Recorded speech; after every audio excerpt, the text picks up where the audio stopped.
There is finally some good news for lakhs of patients who have to pay through their nose for costly life-saving drugs and medical procedures, especially when it comes to cancer and heart ailments. In a historic move, the centre has decided to sell more than 200 cancer drugs, stents and cardiac implants at a price which would be between 60 to 90% lower than the current market rates. The life-saving drugs and devices will be sold at central government hospitals. The move will help patients who are often forced to undergo inflated procedures, perhaps at times by unethical doctors and hospitals.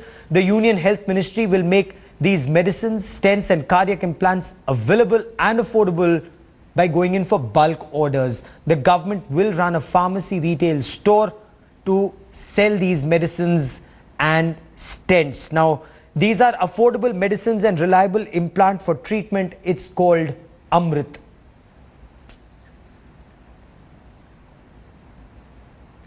Dr. K.K. Agrawal, he's the Honorary Secretary General of Indian Medical Association. He now joins me on the broadcast. Dr. Agrawal, 60 to 90% cheaper drugs. This almost sounds too good to be true. Is there a catch somewhere? No, it's a good move, but already such a move is there under the Jan Aushadhi. I don't know what will happen to the Jan Aushadhi stores, which were supposed to come by the end of October. 1,000 stores were supposed to come in Delhi. And all these medicines were supposed to be in Jan Aushadhi, and they were supposed to be 60 to 80% cheaper. Does this mean, Dr. Agrawal, and now that so far the drugs, for example, I have one drug, one injection, which was priced at some 14,000 rupees, will now be sold at 800 rupees. Does this mean that these drugs were I'll come back. overpriced? I'll come back. Were they overpriced? No, I'll come back. No, there is nothing like overpriced. In India, there is for example, I give you an example of meropenem.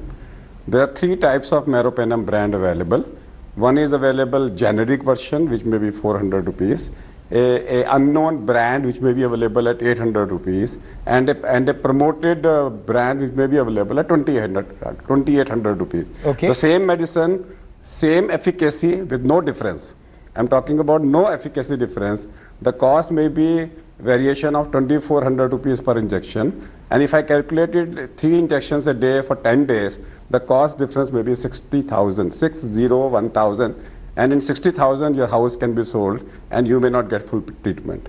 Therefore, Government of India came out with a scheme called as Jan Aushadhi scheme, which was not under the Health Ministry, which were under the Chemical Fertilizer Ministry, and they brought out, we at Indian Medical Association have a Jan Aushadhi store, where we also make available medicines through the Jan Aushadhi scheme 70 to 80% cheaper than the market. A treatment to a heart patient which costs 3,000 rupees per month may cost only 600, 700 rupees to the person. But this one, the one that has been implemented, this Amrit scheme, Dr. Agrawal, let's talk about the Amrit scheme for a moment.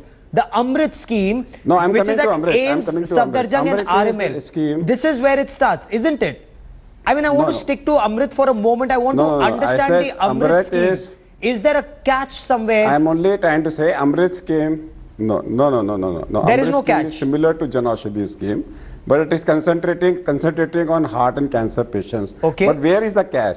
Catch is it is available only in All India Institute of Medical Sciences, Safdarjung and Ram Manohar Hospital. Safdarjung is supposed to provide free treatment to everybody. RML and All India Institute of Medical Sciences already had stores which were supplying medicines at 50%. Okay. My concern is this should be available to 100% of the people in the city. And suppose you are talking about cardiac devices. These cardiac devices, private sector will not let patient buy it from these institutions.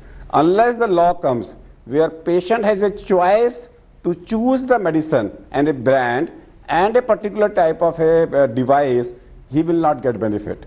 The benefit will not get passed to the private sector as far as devices are concerned. So can a patient, because you know, when you read what the government is saying, the government is saying you can pick it up from any hospital. These are not restricted to patients only of AIMS or RML or Safdarjung. No, so even a private patient can take this.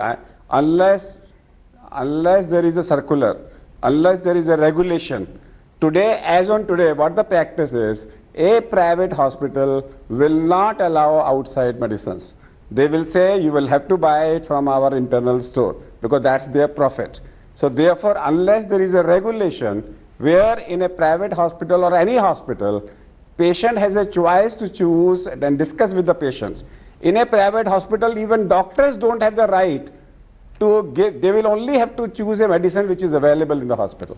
And that's a big catch for Yes. which a law, a regulation needs to be done by the government. Otherwise, what will happen is this will stay as a benefit to 20% of the society who are getting treatment in government hospitals.